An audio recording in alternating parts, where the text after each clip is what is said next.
Bom dia a todas, todos e todes. Sou Roberto, sou representante do Sindicato dos Servidores do Instituto Federal de Ceará. Sou um homem branco, estou aqui vestido com uma camisa lilás, uma calça cinza. Gostaria de ser bastante breve. Eu acho que muita coisa já foi dita aqui de muito relevante, muito significativo. Particularmente, eu tenho plena concordância com a fala do André, da ADUFS, né? Essa reforma está diretamente relacionada à questão da dívida pública, transferência de recursos públicos para o pagamento de dividendos.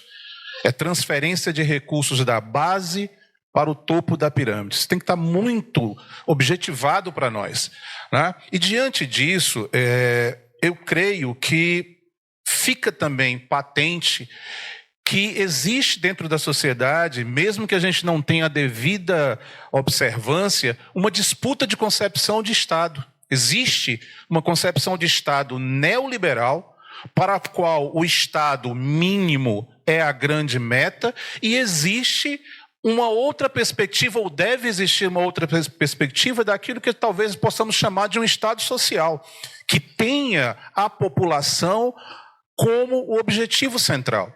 E isso, eu falo lamentando, inclusive, que um governo que nós ajudamos a eleger alimente, de certa maneira, ou diretamente, uma perspectiva dessa de reforma, que ataca diretamente o serviço público, que ataca diretamente a própria vida do Estado brasileiro de um ponto de vista social.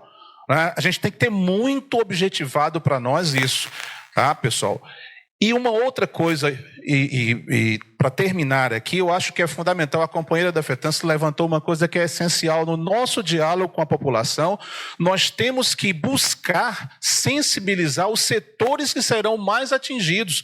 Nós, de certa forma, somos um setor privilegiado dentro desse estado de caos no qual nós vivemos, mas a imensa maioria da população, principalmente aquela que está nos rincões das periferias e do interior do país, serão as mais afetadas, particularmente nos municípios. E as pessoas precisam ser alertadas com relação a isso. Esse é um papel.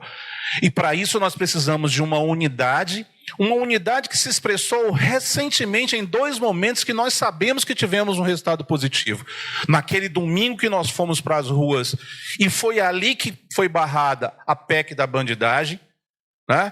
E quinta-feira passada foi muito expressiva a nossa manifestação. Muitos de nós aqui das nossas entidades estiveram presentes naquele momento e foi muito significativo. Se existe, eu tenho até certa dúvida, algum parlamentar que se sente de certa forma acuado, se deve à manifestação. Então eu tenho um acordo, deputado, que nós precisamos ter essas ações do ponto de vista mais institucional. Mas o nosso campo de maior força é a rua, é a mobilização social. Essa deve ser a nossa principal trincheira. Nós não podemos medir esforços para nós estarmos nas ruas daqui até o dia 29 e, se necessário, depois continuarmos nessa nossa trincheira. Muito obrigado.